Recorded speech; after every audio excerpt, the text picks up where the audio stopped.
नमस्कार दोस्तों, स्वागत है आपका 13 जुलाई 2023 आपकी अपनी फुल पत्ती वाली क्लास में, जिसमें चर्चा करेंगे रोज की तरह करंट अफेयर से जुड़े 10 महत्वपूर्ण सवाल जो आपकी प्रतियोगी परीक्षाओं के लिए काफी महत्वपूर्ण होने वाले हैं। दोस्तों, यदि आपने हमारे पिछले करंट अफेयर के वीडियोज नहीं देखे हैं तो वो भी आप जरूर से देखें, जिसका लिंक इस वीडियो के नीचे कमेंट सेक्शन में मिल जाएगा। दोस्तों, यदि आप चैनल पर नए हैं तो प्लीज चैनल को सब्सक्राइब करें, वीडियो को लाइक करें और ज़्यादा से ज़्यादा इस वीडियो को अपने दोस्तों के साथ में शेयर करें। दोस्तों, कल की करंट अफेयर्स के जो 10 क्वेश्चंस थे वो भी लास्ट में हम रिवीजन करने वाले हैं, तो आप वीडियो को लास्ट तक जरूर देखें। वीडियो काफ़ी इंपॉर्टेंट होने वाला है। तो बिना किसी देरी के स्टार्ट करते हैं आज का पहला क्वेश्चन। पहला क्वेश्चन है, हाल ही में संयुक्त राष्ट्र संघ के वैश्विक बहुआयामी निर्धनता सूचकांक के अनुसार भारत की कितनी आबादी गरीबी से मुक्त हुई है?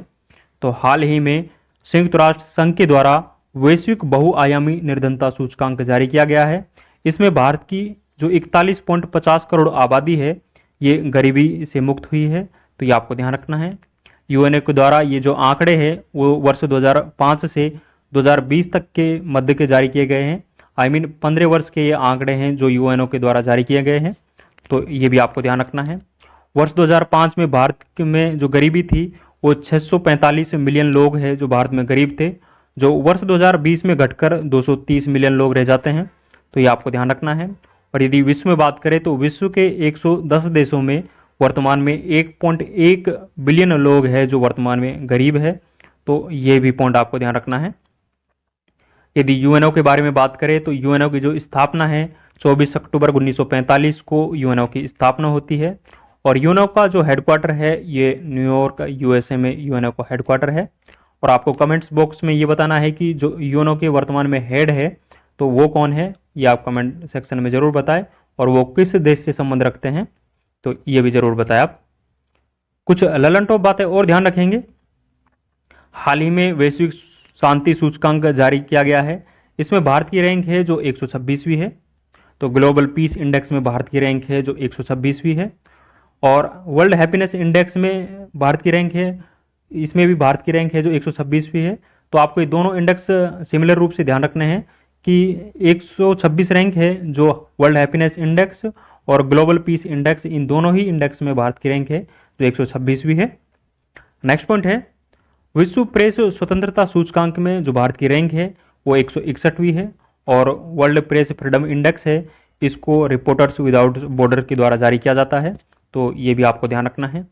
ग्लोबल जेंडर गैप इंडेक्स में भारत की रैंक है जो 127वीं है, और लास्ट ईयर भारत की रैंक थी जो इसमें 135वीं थी, और इस इंडेक्स को विश्व आर्थिक मंच के द्वारा जारी किया जाता है, तो ये भी आपको ध्यान रखना है।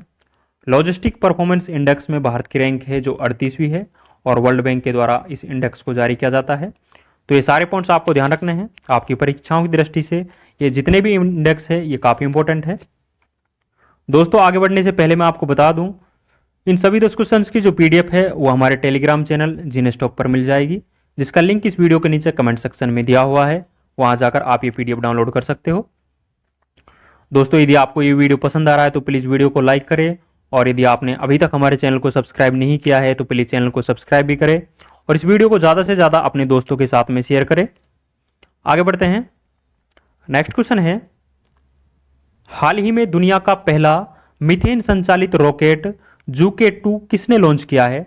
तो हाल ही में दुनिया का पहला मीथेन संचालित रॉकेट जूके 2 है, ये चाइना के द्वारा लॉन्च किया गया है, और हाल ही में चाइना के द्वारा इस रॉकेट को सफलतापूर्वक प्रक्षेपित किया जा चुका है, तो ये आपको ध्यान रखना है।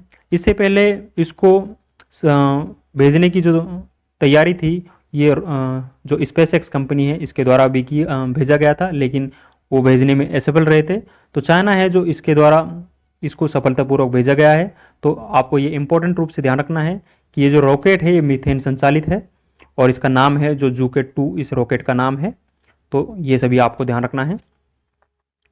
कुछ ललन टॉप बातें और ध्यान रखेंगे। इसरो द्वारा नेविगेशन की सेकंड पीढ़ी का पहला उपग्रह हाल ही में प्रक्षेपित किया गया है।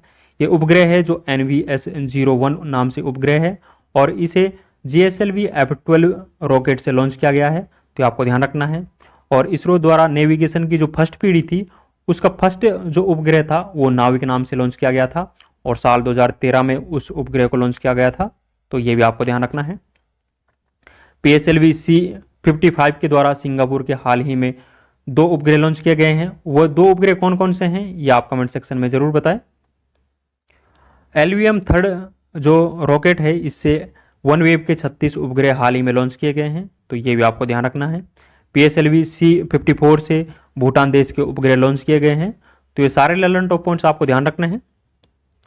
नेक्स्ट क्वेश्चन देखेंगे। हाल ही में रक्षा मंत्री राजनाथ सिंह ने हिंदुस्तान एरोनॉटिक्स लिमिटेड के क्षेत्रीय कार्यालय का उद्घाटन कहाँ किया है? तो हाल ही में भारतीय रक्षा मंत्री राजनाथ सिंह के द्वारा हिंदुस्तान एरोनॉटिक्स लिमिटेड के क्षेत्रीय कार्यालय का उद्घाटन है जो मलेशिया में किया गया है। तो ये आपको ध्यान रखना है। मलेशिया है जो भारत से तेजस विमान है जो खरीद कर रहा है, इसीलिए मलेशिया में इस HAL का क्षेत्रीय कार्यालय है जो इसका उद्घाटन किया गया है। तो ये आपको ध्यान रखना है। यदि HAL के बारे में बात करें, हिंदुस्तान एरोनॉटिक लिमिटेड के बारे में बात करें, तो इसका जो हेडक्वार्टर है ये बेंगलुरु में स्थित है। और हाल ही में हेल के द्वारा हल्का लड़ाकू विमान है जो प्रचंड बनाया गया था।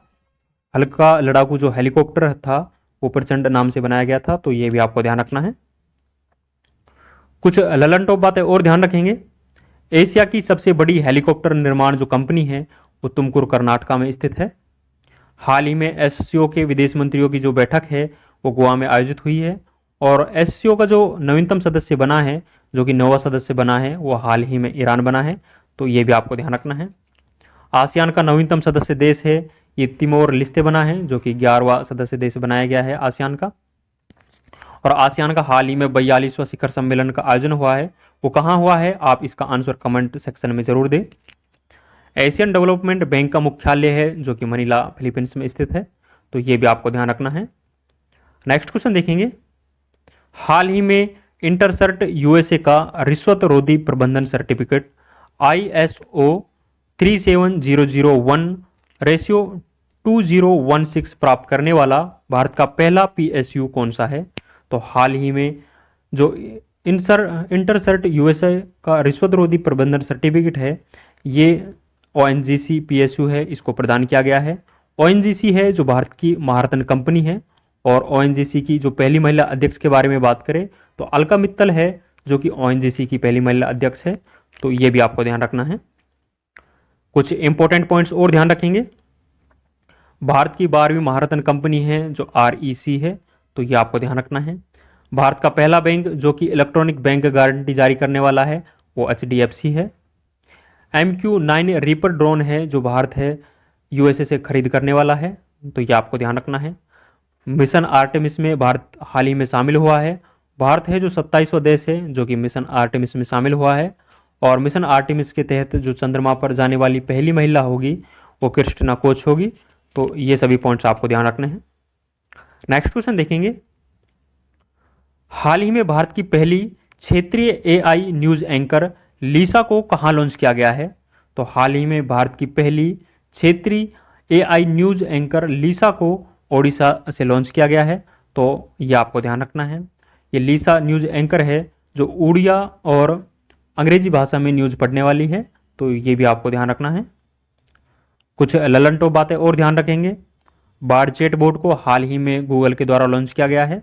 तो ये आपको ध्यान रखना है। गिर नस्ल की गाय का जो पहला मादा क्लोन है वो गंगा नाम से बनाया गया है और इसको national dairy research institute Karnal के द्वारा बनाया गया है। तो ये आपको ध्यान रखना है। NDRI करनाल के द्वारा इससे पहले मादा क्लोन को बनाया गया है। तो ये भी आपको ध्यान रखना है। विश्व की पहली क्लोन है जो डोली भेड़ को बनाया गया था, जो कि इयान बिलमुट के द्वारा इसको डेवलप किया गया था। नलबाना पक्षी अभ्यारण्य है ये चिल्का झील उड़ीसा में स्थित है। तो ये भी आपको ध्यान रखना है। नेक्स्ट क्वेश्चन देखेंगे। हाल ही में किसने सुसाइड ड्रोन कॉमिकेज का विकास किया है? तो हाल ही में सुसाइड ड्रोन कॉमिकेज का विकास है जो IIT कानपुर के द्वारा किया गया है। यह ड्रोन है जो 100 किलोमीटर की दूरी है जो 40 मिनट में तय कर सकता है और 6 किलो वजन उठाने में भी ये ड्रोन सक्षम है। तो ये भी आपको ध्यान रखना है। कुछ ललन टॉप बातें और ध्यान रखेंगे। परम कामरूप सुपर कंप्यूटर है जो हाल ही में भारतीय राष्ट्रपति द्रौपदी मुर्मू के द्वारा IIT कानपुर में स्थापित किया गया है। परम गंगा को IIT रुड़की में स्थापित किया गया है। परम शक्ति जो सुपर कंप्यूटर है इसको IIT खड़गपुर में स्थापित किया गया है। तो ये सभी आपको ध्यान रखना है। आईआईटी मद्रास का जो कैंपस है जो हाल ही में तंजानिया में स्थापित किया गया है, तो ये भी आपको ध्यान रखना है। नेक्स्ट क्वेश्चन देखेंगे। नेक्स्ट क्वेश्चन है, हाल ही में प्रोजेक्ट 75 के तहत 6 स्टील पनडुब्बी के निर्माण के लिए स्पेन ने किस भारतीय संस्थान के साथ समझौता किया है? तो स्पेन के द्वारा जो भारतीय संस्थान लॉर्सन एंड टुर्बो है, इसके द्वारा समझौता किया है। इसके तहत प्रोजेक्ट जो 75 है, इसके तहत 6 स्टील पनडुब्बियों का निर्माण है जो लॉर्सन एंड टुर्बो कंपनी के द्वारा किया जाएगा, और ये जो समझौता है ये स्पेन देश के द्वारा किया गया है, तो ये आपको ध्यान रखना है।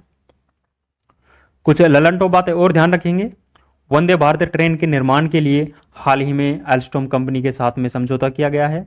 एल्स्टॉम कंपनी है, ये फ्रांस की कंपनी है, और एल्स्टॉम कंपनी के द्वारा वंदे भारत ट्रेन के 100 स्लीपर कोच है जो कि स्टील के बनाए जाएंगे, तो ये भी आपको ध्यान रखना है।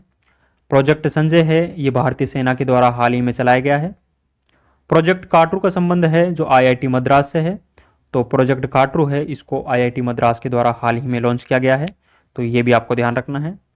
स्वास्थ्य का अधिकार विधेयक है जो हाल ही में राजस्थान में लागू किया गया है, तो ये पॉइंट्स भी आपको ध्यान रखना है।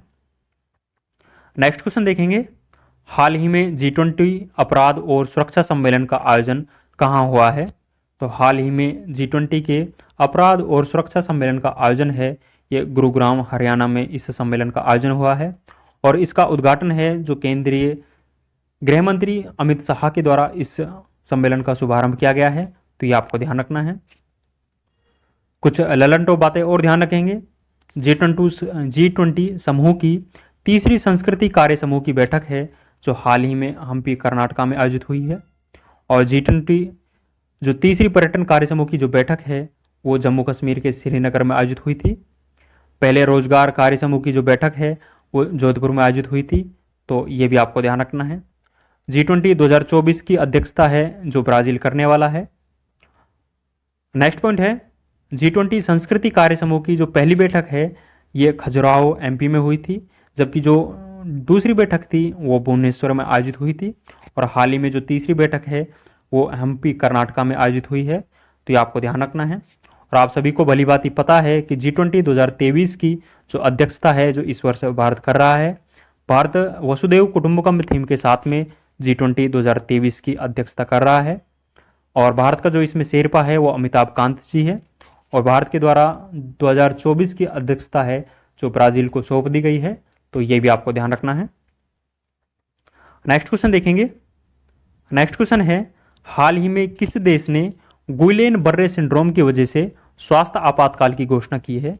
तो हाल ही में गुइलेन बर्रे सिंड्रोम की वजह से स्वास्थ्य की आपातकाल घोषणा है ये पेरू देश के द्वारा की गई है। पेरू देश के द्वारा 90 दिन का स्वास्थ्य आपातकाल है जो लगाया गया है, तो ये आपको ध्यान रखना है। और पेरू की राजधानी के बारे में बात करें तो लीमा पेरू की राजधानी है, तो ये भी आपको ध्यान रखना है। कुछ ललनटॉप बातें और ध्यान रखेंगे। पटाउ सिंड्रोम है जो 13वें गुणसूत्र की ट्राइसोमी से पटाउ सिंड्रोम होता है। मिनामाता रोग है जो पारा और मरकरी की अधिकता से मिनीमाता रोग होता है।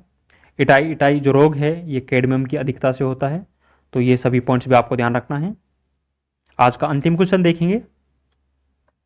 Vajpayee the ascent of the Hindu rights 1924 to 1977 पुस्तक के लेखक कौन है?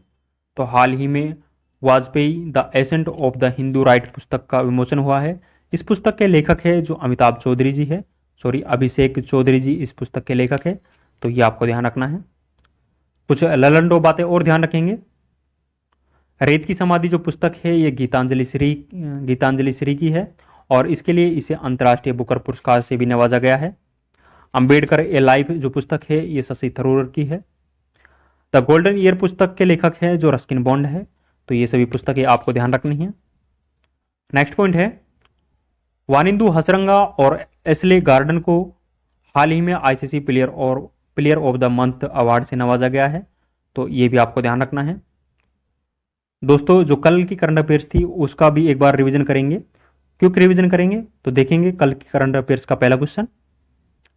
फोर्ब्स 2023 की 100 सबसे अमीर महिलाओं की सूची में भारतीय मूल की किस महिला को शीर्ष स्थान मिला है? तो भारतीय मूल की जो महिला जयश्री उल्लाह है इसको भारतीय महिलाओं में शीर्ष स्थान मिला है और इसका इस सूची में 15वां स्थान है। और इस सूची में जो पहले स्थान पर है वो डायने हेंड्रिक्स है और इसकी जो संपत्ति है वो 15 बिलियन डॉलर इसकी संपत्ति आंकी गई है, तो ये भी आपको ध्यान रखना है। और जयश्री उल्लाह की जो संपत्ति थी वो 2.4 अरब डॉलर आंकी गई थी, तो ये आपको ध्यान रखना है। नेक्स्ट क्वेश्चन देखेंगे, डेल और इंटेल भारत के किस राज्य में AI स्किल लैब की स्थापना करेंगे? तो डेल और इंटेल के द्वारा भारतीय राज्य तेलंगाना में AI स्किल लैब की स्थापना की गई है, तो ये आपको ध्यान रखना है। नेक्स्ट क्वेश्चन देखेंगे, संयुक्त राष्ट्र आर्थिक और सामाजिक आयोग की रिपोर्ट व्यापार सुविधा और कागज रहित व्यापार के अनुसार दुनिया का शीर्ष राष्ट्र कौन सा है? तो हाल ही में जो संयुक्त राष्ट्र आर्थिक और सामाजिक आयोग के द्वारा रिपोर्ट प्रकाशित की गई थी, इस रिपोर्ट में जो शीर्ष स्थान है ये भारत का है। भारत है जो 140 देशों में शीर्ष पर रहा है, तो ये आपको ध्यान रखना है। नेक्स्ट क्वेश्चन देखेंगे, किस देश में आयोजित बास्टिल परेड दिवस परेड में भारत की तीनों सेनाएं भाग ले रही है? तो फ्रांस देश में जो बास्टिल दिवस परेड आयोजित होगी, जो कि 14 जुलाई को आयोजित होगी, इसमें भारत की जो तीनों सेनाएं हैं ये भाग ले रही है। नेक्स्ट क्वेश्चन देखेंगे, हाल ही में भारत और यूएसए ने किसके खिलाफ ऑपरेशन बॉर्डर स्वॉर्ड का आयोजन किया है? तो यूएसए और भारत के द्वारा नशीली दवाओं का अवैध व्यापार को रोकने के लिए ऑपरेशन बॉर्डर स्वॉर्ड का आयोजन किया गया है, तो ये आपको ध्यान रखना है। नेक्स्ट क्वेश्चन देखेंगे, हाल ही में विश्व जनसंख्या दिवस 2023 कब मनाया गया है? तो हाल ही में जो विश्व जनसंख्या दिवस है ये 11 जुलाई को सेलिब्रेट किया गया है और इस वर्ष जो इसकी थीम थी लैंगिक समानता शक्ति को उजागर करना, इस वर्ष इसकी थीम रही है, तो ये भी आपको ध्यान रखना है। नेक्स्ट क्वेश्चन देखेंगे, हाल ही में अंतर्राष्ट्रीय खगोल संघ ने किस भारतीय पेशेवर उल्का वैज्ञानिक के नाम पर क्षुद्र ग्रह का नाम रखा है? तो भारतीय वैज्ञानिक अश्विनी शेखर के नाम पर क्षुद्र ग्रह का नाम रखा गया है, तो ये आपको ध्यान रखना है। नेक्स्ट क्वेश्चन देखेंगे, हाल ही में 34वें अंतर्राष्ट्रीय जीव विज्ञान ओलंपियाड का आयोजन कहाँ हुआ है? तो हाल ही में ये जो 34वें अंतर्राष्ट्रीय जीव विज्ञान ओलंपियाड का आयोजन हुआ है ये संयुक्त अरब अमीरात में हुआ है, तो ये आपको ध्यान रखना है। नेक्स्ट क्वेश्चन देखेंगे, हाल ही में वर्ष 2023 का लोकमान्य तिलक पुरस्कार किसे प्रदान करने की घोषणा की गई है? तो वर्ष 2023 का लोकमान्य तिलक पुरस्कार है ये नरेंद्र मोदी को प्रदान करने की घोषणा की गई है। और वर्ष 2022 का जो लोकमान्य तिलक पुरस्कार था ये टेसी थॉमस को प्रदान किया गया था और टेसी थॉमस को मिसाइल वुमन ऑफ इंडिया के नाम से भी हम जानते हैं, तो ये भी आपको ध्यान रखना है। कल का अंतिम क्वेश्चन देखेंगे, हाल ही में केर पूजा महोत्सव कहाँ प्रारंभ हुआ है? तो त्रिपुरा में केर पूजा महोत्सव प्रारंभ हुआ है और इसे खारची पूजा के नाम से भी हम जानते हैं और वास्तु देवता की इसमें पूजा की जाती है। तो ये कल के 10 इंपॉर्टेंट क्वेश्चंस थे जो कि काफ़ी इंपॉर्टेंट थे। तो दोस्तों कल के और आज के करंट अफेयर्स के इंपॉर्टेंट क्वेश्चंस हमने डिस्कस किए हैं जो कि आपकी परीक्षाओं की दृष्टि से काफ़ी इंपॉर्टेंट है। दोस्तों इन सभी क्वेश्चंस की जो PDF है वो हमारे टेलीग्राम चैनल जीनेस टॉक पर मिल जाएगी, जिसका लिंक इस वीडियो के नीचे कमेंट सेक्शन में दिया हुआ है, वहाँ जाकर आप ये PDF डाउनलोड कर सकते हो। दोस्तों यदि आपको ये वीडियो पसंद आया है तो प्लीज़ वीडियो को लाइक करें और यदि आपने अभी तक हमारे चैनल को सब्सक्राइब नहीं किया है तो प्लीज़ चैनल को सब्सक्राइब भी करें और ज़्यादा से ज़्यादा इस वीडियो को अपने दोस्तों के साथ में शेयर करें। और यदि आपको इस वीडियो से संबंधित कोई सुझाव देना है तो आप कमेंट बॉक्स में ज़रूर दें, आप सभी का सुझाव आमंत्रित है। तो आज के लिए बस इतना ही, मिलते हैं नेक्स्ट वीडियो में। थैंक यू, जय हिंद।